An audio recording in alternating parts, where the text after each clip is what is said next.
mugenzi wawe nk'uko wikunda, ufite urukundo ntagirira mugenzi we nabi. Icyo gituma urukundo ari rwo rusohoza amategeko yose. Amen. Ijambo ry'Imana ritweretse ko umuntu ufite urukundo adashobora kugirira nabi mugenzi we. Ritweretse ko kandi urukundo ari rwo rusohoza amategeko yose y'Imana. Umuntu ufite urukundo aba afite Imana muri we, kuko Imana ni urukundo. Ijambo ry'Imana ryatubwiye ngo cyakore ngo kuko yakunze abari mu isi cyane byatumye itanga umwana w'ikinege kugira ngo umwizera wese atarimbuka ahabwe ubugingo buhoraho. Kandi yatanze umwana w'ikinege kubera ko abantu bari abanyabyaha. Ntabwo yigeze atanga umwana w'ikinege ku bakiranutsi. Yamutanze ku banyabyaha kugira ngo bakizwe, kugira ngo batarimbuka. Ibyo ni ukubera urukundo. Hano rero Paulo nawe barimo baravuga ngo ntukagire undi mwenda uwo ari wo wose kereka urukundo. Ntukite ku mwenda w'amafaranga umuntu akurimo. Ntukite ku mwenda w'amafaranga n'amazu n'ibindi umuntu akurimo. Ntukite ku byo umuntu yagukoreye bibi, ahubwo ujye wita ko waba uri kumuha urukundo rwa nyarwo. Ita ku cyo utanga kurusha icyo uhabwa. Ita ku cyo Imana ikubaza kurusha icyo yo ikugomba. Kuko Imana ikikugomba kigomba kugikora kuko ni Imana ikiranuka. Yabwiye umukozi wawe ngo ubonye ikiravuga ngo mbonye inkoni y'umurinzi. Irangije amubwira ngo ubonye yuko ndinda ijambo ryanjye kugira ngo ndisohoze. Ita ku cyo Imana igukeneye kuruta icyo wowe uyikeneyeho. Kuko icyo ukeneyeho n'ubundi ni nk'uko umubyeyi wese amenya icyo umwana amukeneyeho. Ntibisaba ko umwana abaza icyo umugomba, ahubwo bisaba ko amenya icyo akugomba. N'icyo umwana agomba umubyeyi amugomba icyubahiro no kumwumvira. Nawe niwubaha Imana ukayumvira izakugira neza. Ntukagire undi mwenda uwo ari wo wose keretse urukundo. Ntukagire ikindi kintu wirirwa wishyuza abantu. Ntukagire umutima uhagaze wo guhora wibaza ku by'ubuzima n'ejo hazaza, ahubwo ujye uhora ufite urukundo mu mutima wawe.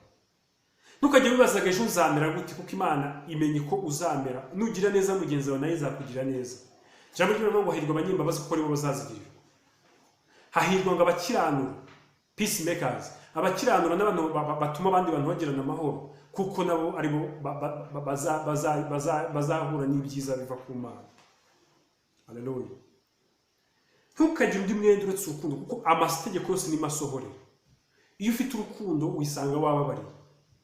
Iyo ufite urukundo wisanga ukora ibyiza Imana ishaka. Kuko nabwo Imana nayo isaba ko tuyikunda. Nkunda abankunda, abanshaka mwete bazambona. Urumva nanone Imana dukeneyeho urukundo. Hari ibyo uyikeneyeho. Banza ukemura icyo usabwa. Reka kubaza ibyo ugombwa.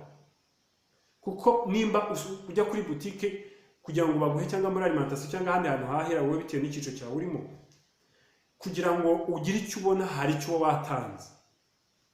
Ntabwo wanze kuvuga ngo ni mume, urabahereza bakampa nanjye nguhe. Bakakubaza ibyo ubaha nabo bakakubaza ibyo waha. Iyo habuzemo kimwe muri ibyo ngibyo ntabwo bigenda neza. Ntabwo ushobora kwishyura ibyo utahawe, ntabwo baguha nabyo utishyuye. Urukundo ni cyo kintu cyonyine Imana idusaba, kuko urwo rukundo nirwo rwatumye Yesu Kristo yambika isoni, yambika ubwambure, akambika ubusa ku musaraba ku bwawe, agakubitwa agacibwa mu maso ari umwami, kuko yagukundaga. Uwo murage rero Yesu yavuze ngo nk'uko data yabakunze niko nanjye nabakunze, ngo nuko namwe mugume mu rukundo rwanyu. Agusaba nawe gukunda rero, kuko yakubibyemo imbuto y'urukundo. Kandi ijambo ry'Imana rivuga ngo icyo umuntu abiba nicyo asarura.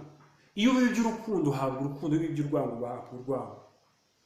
Kenshi ikibazo kivuka rero n'igihe dutangiye guhabwa gusarura ibyo twabibye, tugatangira kuvuga ngo ntitusarure ibyo tutabibye. Ukaba ushaka gusarura imbuto zitandukanye n'izo wabibye. Wabibye urwango urarusaruye, wabibye amatiku urarusaruye, wabibye guca imanza urabisaruye. Hanyuma ubwo bije rero utangiye kuvuga ngo wabo ngo ibi bije bite, ariko ni wowe ubizanye. Kuri icyo Imana ishaka kurusha wowe icyo ushaka, kuko hari icyo Imana igushakaho, hari n'icyo wowe uyishakaho. Urasabwa rero gukora icyo Imana ishaka kuruta icyo wowe uyikeneyeho, kuko nk'umubyeyi byose bikumenyera. N'aka kanya kuba unkurikiye nuko yuko Imana igukunda. Urukundo rw'Imana rukuriho. Mu makuba urukundo rw'Imana baruhari, mu mahoro urukundo rw'Imana baruhari, mu munezero urukundo rw'Imana baruhari. Menya neza ko urukundo rw'Imana ruri kuri wowe, nawe utanga urukundo. Yesu yabwiye abafarisayo ngo muri abasu Satani, kuko so Satani kuva na kera yahoze ashaka kwica. Ni umwicanyi, ariko namwe murashaka kunyica, nicyo kigaragaza ko muri abasu Satani, kuko aba data bakora nk'ibyo data akora. Ibyo data akora ni ugukunda. Inshuti zanjye rero, ndagira ngo nkumenyeshe yuko urukundo rw'Imana rukwiye kwinjira mu mutima wawe, ukamenya gukunda umwana wundi, ukamenya gukunda abavandimwe muri Kristo Yesu batarabumuvukana mu maraso, ukamenya yuko wa muturanyi wawe ari umuvandimwe, ukamenya yuko ubuvandimwe burenze ibyo twe twibwira. Nkunda kubwira abantu ni wankunda utankunda ugomba kumfata nk'umuvandimwe, kuko njyewe nawe tuzabana mu ijuru. Hari abo ushobora gukunda bo mutazabana, ariko kunda umuntu muzabana mu ijuru. Mwene so, uhindurire abantu kuba abana b'Imana, kandi urukundo rw'Imana rukuganze.